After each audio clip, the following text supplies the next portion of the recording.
Cette journaliste de CNews vient de me faire pleurer.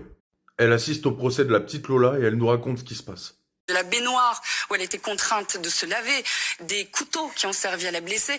Et puis, on voit cette petite fille dans cette malle, toute nue, mutilée, scotchée, le visage scotché en sang.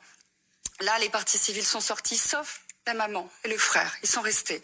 Ils ont regardé ces images et puis ils sont sortis à un moment pleurer parce que la tension était trop forte. On était tous bouleversés dans cette salle, vraiment. On est tous des parents.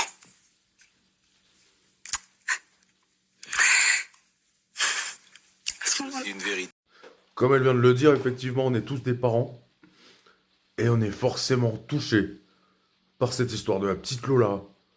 Moi, ça fait 3 ans. 3 ans, alors vous allez vous dire, peut-être il est taré. Peut-être que je suis trop sensible, peu importe. Je crois qu'il n'y a pas une seule journée sans que je pense à Lola. C'est trop fort ce qui s'est passé avec Lola. C'est notre petite Marianne. C'est notre symbole. Et il faut absolument qu'on soit capable, les amis, et ça je le dis au plus grand nombre, de se mobiliser pour aller soutenir sa famille devant le palais de justice. Voilà. C'est ce que je pense honnêtement. Lola, elle a vécu le pire. Lola, elle a vécu l'enfer. Elle a vécu une monstruosité. Et là, sa maman, elle doit assister au procès. Elle doit regarder une femme, avoir le droit à des avocats pour la défendre. Elle doit regarder une femme qu'elle va nourrir peut-être pendant 30 ans en prison avec ses impôts. Et elle doit se taire et accepter.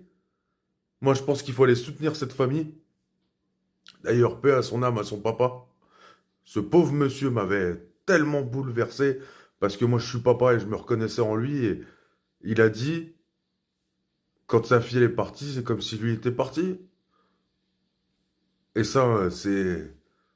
Enfin, je veux dire, n'importe quel père ou mère de famille, il peut comprendre, quoi. Enfin, je veux dire, c'est aberrant ce qui lui est arrivé, c'est honteux.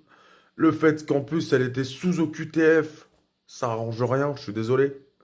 Parce que bien entendu, que les gens veuillent le ou non, si elle n'avait pas été là, si l'obligation de quitter le territoire français avait été exécutée, elle n'aurait pas croisé la route de notre petit ange, notre petite Marianne, notre petite Lola, qu'on n'oubliera jamais. Jamais.